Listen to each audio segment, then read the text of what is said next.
Mission चढ़ती कला।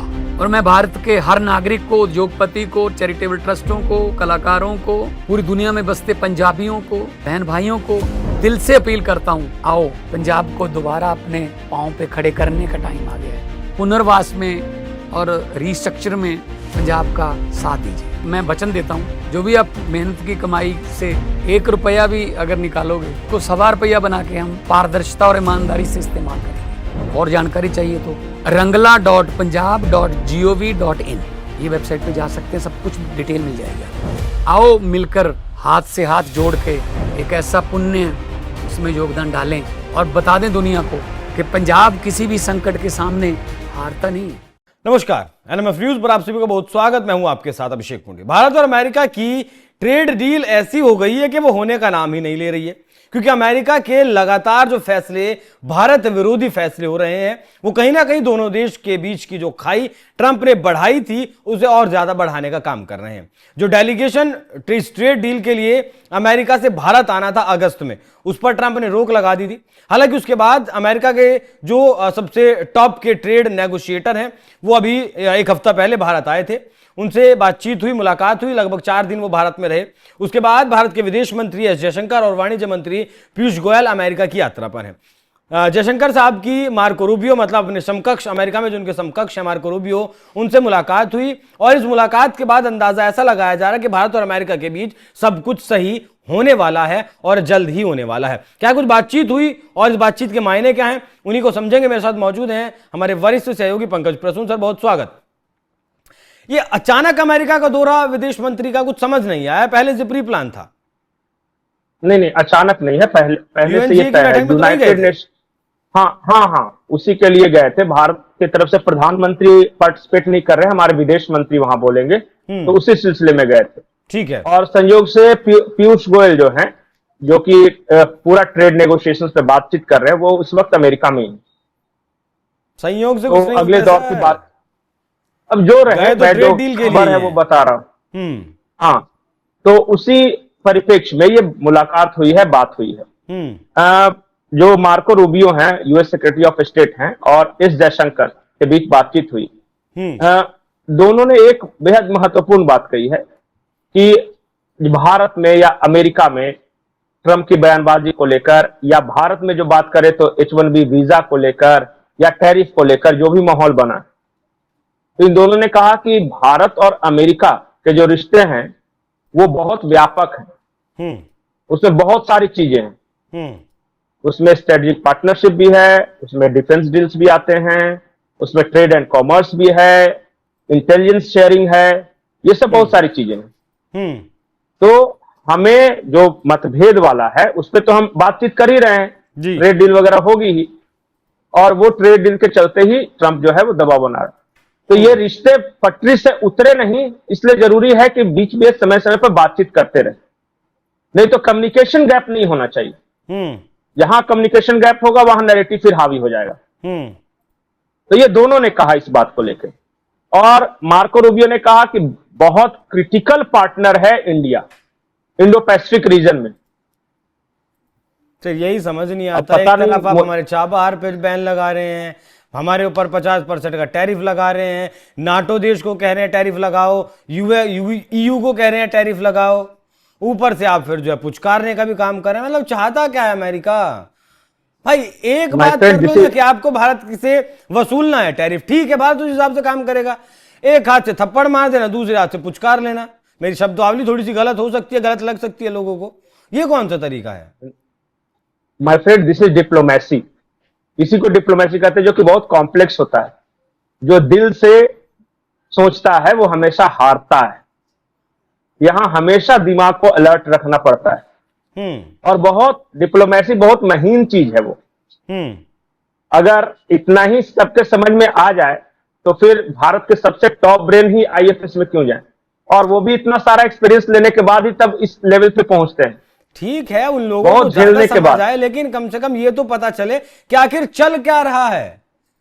ये भाई चल रहा है, पता चल रहा है कि हमारा दुश्मन है अमेरिका या दोस्त है? कोई दुश्मन नहीं है, कोई दोस्त नहीं है दुनिया में। याद रखिए इस बात को। भाई जब एक तरफ तो Interest is चाबहार supreme. पर बैन लगाया, प्रतिबंध लगाया चाबहार पोर्ट पर, दूसरी तरफ जो प्रस्ताव था पाकिस्तान का बीएलए को लेकर यूएन में आतंकी संगठन घोषित करवाने वाला, उस पर वो वीटो कर देते हैं फ्रांस, अमेरिका और ब्रिटेन। मतलब वहां अमेरिका वीटो कर देता है भारत के लिए। इसलिए तो मैं कहा ना कि अगर आप किसी को दोस्त या दुश्मन समझ के अगर जाइएगा तब दिक्कत है। कोई दुनिया में आपका दोस्त नहीं है, कोई दुनिया में आपका दुश्मन नहीं है। Interest is supreme. आपका किस मामले में किसके साथ सध रही है, बस वही है रिश्ता। अगर मैं सही बोलता हूं, अगर आज पाकिस्तान के साथ क्रिटिकल मिनरल्स मामले में आपकी सध रही है तो जाना चाहिए। यह अलग बात है कि वो बेवकूफ इमोशनल देश है, वो ये सब फायदा नुकसान नहीं देखता, वो इसलिए नुकसान नहीं है और उसका लोग यूटिलाइज भी करते हैं। लेकिन बाकी दुनिया में इसी तरह के रिश्ते चलते हैं। रशिया से आपको अगर डिफेंस इक्विपमेंट्स खरीदना है या फिर सस्ता तेल मिल रहा है तो दैट्स इट।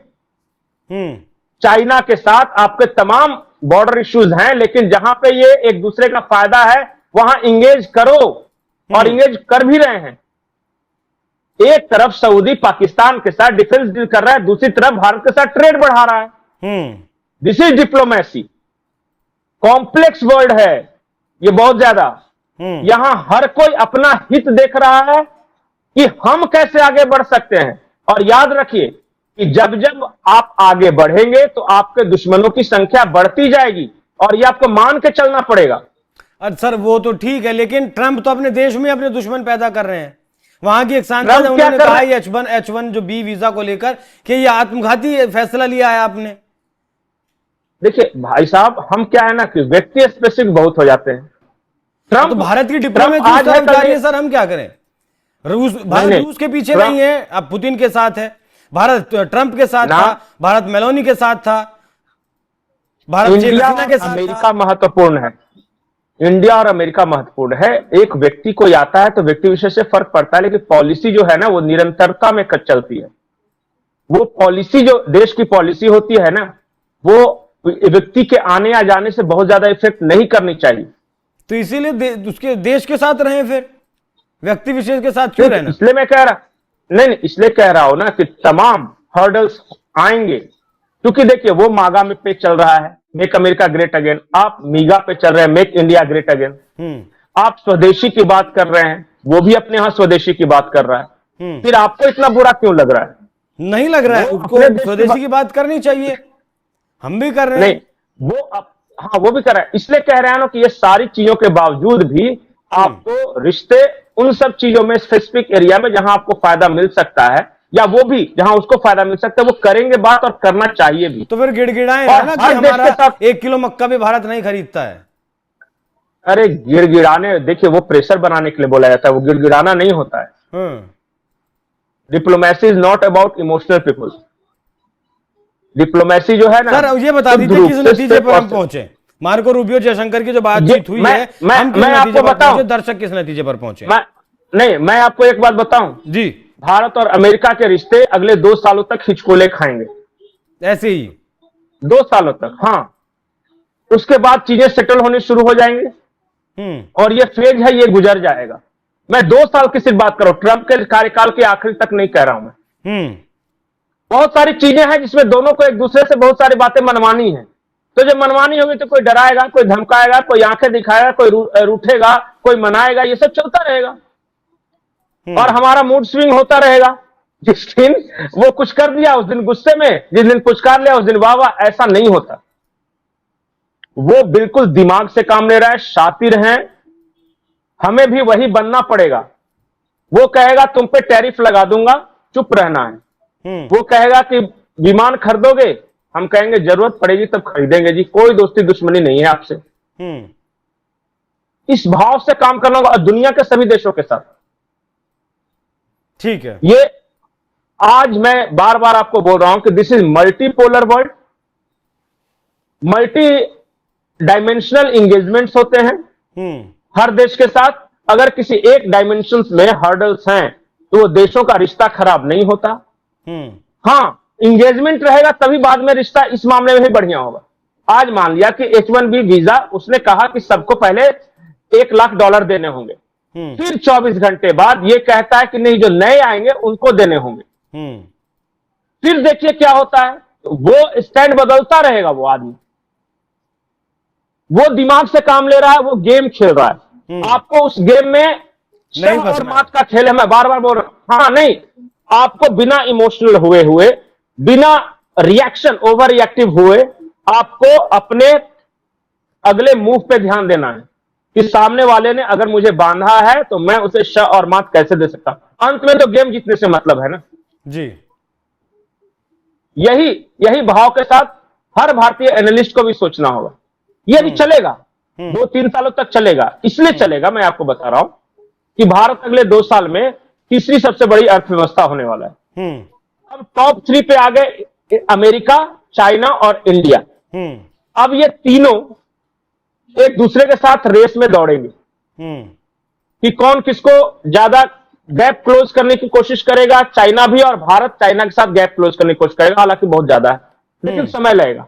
अब क्या करेंगे, इस मामले में एक दूसरे को नीचे भी करने की कोशिश करेंगे अलग अलग तरीकों से।